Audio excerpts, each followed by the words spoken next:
எங்கள் கோரிக்கைகளை ஏற்கக்கூடிய அரசியல் கட்சிகள், எழுத்துப்பூர்வமாக தரக்கூடிய அரசியல் கட்சிகளுக்கு எங்களுடைய வாக்கு வங்கி தெளிவாக நகரும் என்பது.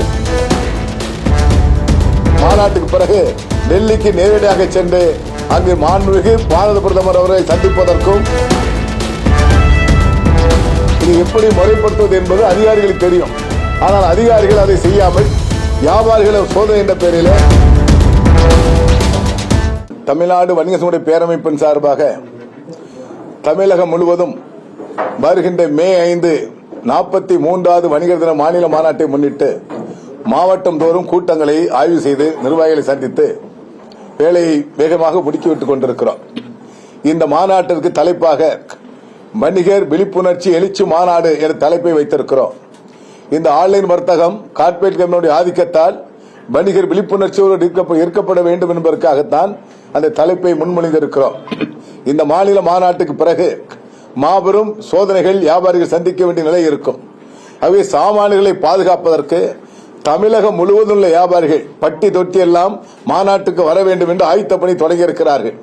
குறிப்பாக கடலூர் மாவட்டத்தில் 5000 வணிகர்கள் அந்த மாநாட்டில் பங்கேற்பாக தீர்மானிக்கப்பட்டிருக்கிறது.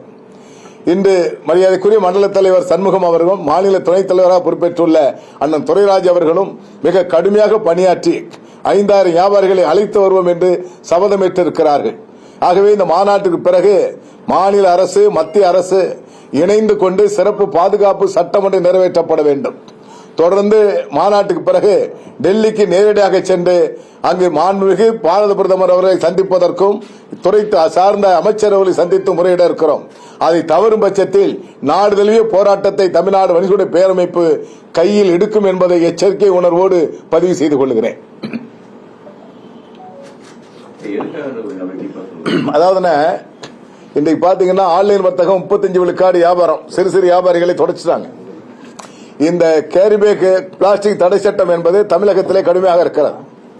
அதிகாரிகள் ஏதோ அத்துமீறி நுழைந்து கடை உள்ளே 50,000 1 லட்சம் ரூபாய் அவதார மதிப்பை நாங்கள் ஏற்றுக்கொள்ள முடியாது. நாடு முழுவதும் இதுபோன்ற சட்டங்களை ஒரே சட்டமாக்கப்பட வேண்டும்.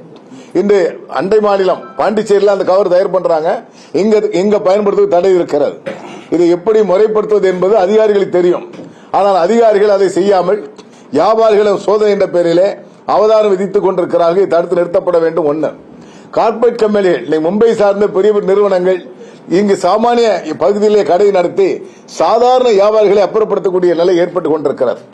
ஆகவேதான் சிறப்பு பாதுகாப்பு சட்டம் இந்த வியாபாரிகளை கட்டமைப்பை ஒழுங்குபடுத்தி சாமானியர்களை பாதுகாக்கக்கூடிய சட்டம் நிறைவேற்றப்பட வேண்டும் என்று கேட்கிறோம்.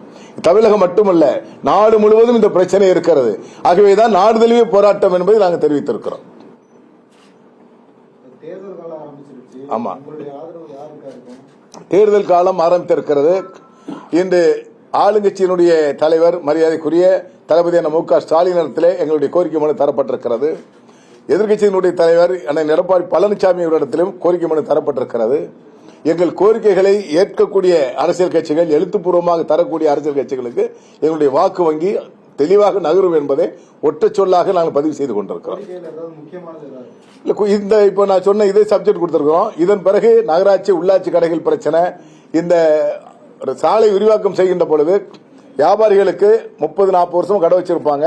ஆனா அவங்களையும் கடை காலி செய்வாங்க. இடத்து உரிமையாளர்களுக்கு இழப்பீடு தொகை வழங்குவாங்க. வியாபாரிகளுக்கு எந்த இழப்பீடும் கிடையாது. இப்ப மெட்ரோ திட்டம் சென்னை நடந்து கொண்டிருக்கிறது. 2 வருஷம் 3 வருஷம் அந்த ஏரியாவில் தொழில் எல்லாம் மங்கி போகிறது. அதுபோன்ற நிலைப்பாடுகளுக்கு வியாபாரிகளுக்கு இழப்பீடு தொகை வழங்க வேண்டும் என்ற பல்வேறு கோரிக்கைகளை மாநாட்டிலே வலியுறுத்தியிருக்கிறோம்.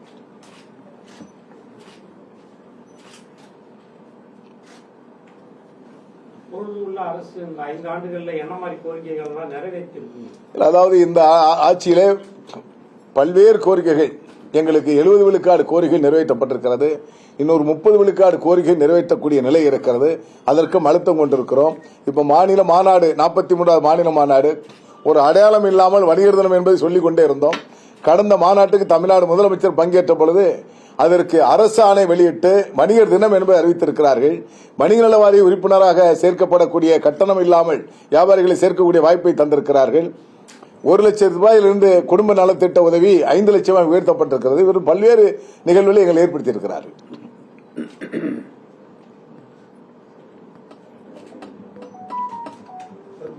கடலூர் மாநகராட்சியில இந்த இடத்துல வந்துட்டு ஓட்டலும் சரி கல்லூரியும் சரி வணிகருக்கான அந்த பில்டிங் கட்டிடம் கட்டப்பட்டிருக்கு.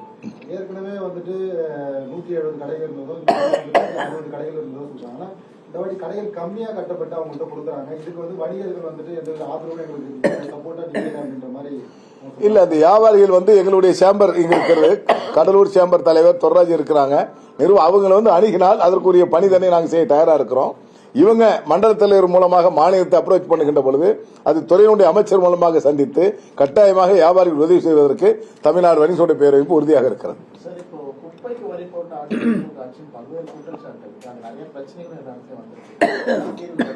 இல்ல, இது நாங்க ஏற்கனவே முதலமைச்சர் கோரிக்கை கொடுத்திருக்கோம். அந்த 30 விழுக்காடு கோரிக்கை நிறைவேற்றப்படாமல் இருக்கு பாருங்க, அதுல இந்த கோரிக்கை இருக்கிறது. குப்பை வரி, தொழில் வரி, லைசன்ஸ், இந்த 3 பிரச்சனை எங்களுக்கு பெரிய பிரச்சனையா இருக்கு. ஒற்றச்சாரல் மூலம் லைசன்ஸ் கொடுத்துடணும், லைசன்ஸோட முடிச்சிடணும். குப்பை வரி, தொழில் வரி தனித்தனியாக வாங்குவதை நாங்கள் கட்டாயம் திரும்ப பெற வேண்டும் என்பதை வலியுறுத்தி இருக்கிறோம்.